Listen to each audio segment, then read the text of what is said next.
welcome to our channel. And before I will start our vlog, I would like to say thank you to all our family and to all subscriber, and thank you for always giving us thumbs up. Yeah. Buhay sa Amerika as a caregiver, laging nagmamadali ka na dapat maayos ang lahat. Di porket nakapag-asawa ako ng foreigner, mayaman na ako. Hindi. Simpleng buhay lang din. Ako'y makatulong lang sa aking asawa. Gumagawa din ako ng paraan para makatulong magbayad ng mga bills sa mga babayarin dito sa Amerika. So, kaya nagtatrabaho din ako nagbabanat ng buto para makatulong sa aking asawa at sa aking pamilya sa Pilipinas. Buhay ng nanay ay mahirap din.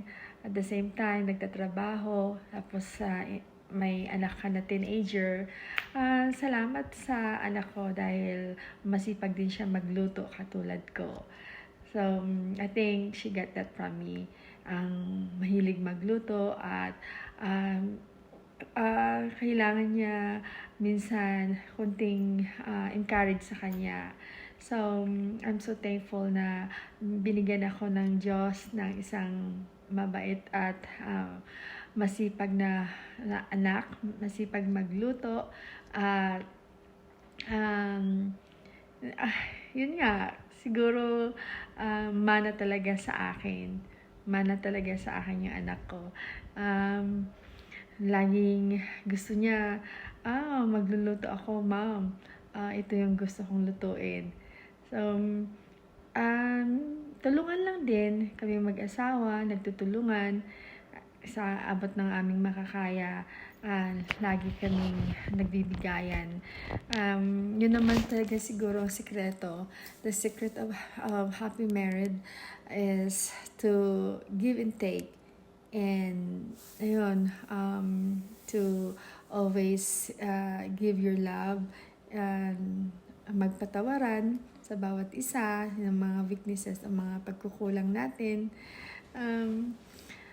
Ayun, yung kinikita namin na mag-asawa ay lagi kaming nakapag-share sa pamilya ko sa Pilipinas at sa mga churches. So, to God be the glory sa mga biyaya ng Diyos sa amin. Ayan, pag tapos ng trabaho, paglulutuan ko naman yung aking pamilya at salamat ang anak ko ay nagluluto din para sa kanya at para sa amin. With my supervision. Ayun lang guys, thank you for subscribing and thank you for always giving us thumbs up. Okay, thank you. Bye. Maraming salamat. Maraming salamat sa mga nanonood. Thank you for watching. Wow, good job for cooking. Then, what are you gonna do with the onions? I already put it on there. Oh, you did? Wow, good job. I'm happy that you are cooking.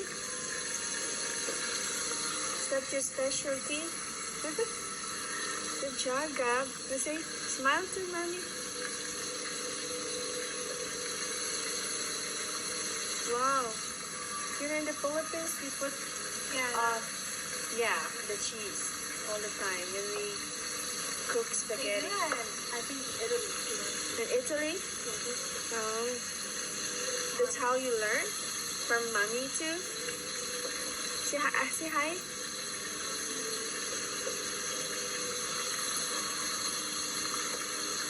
Wow, good job, Dad. Then I have the chicken here. Oh, that's new. Put the cilantro and spaghetti. Oh, and then the onions. Good job, Gab.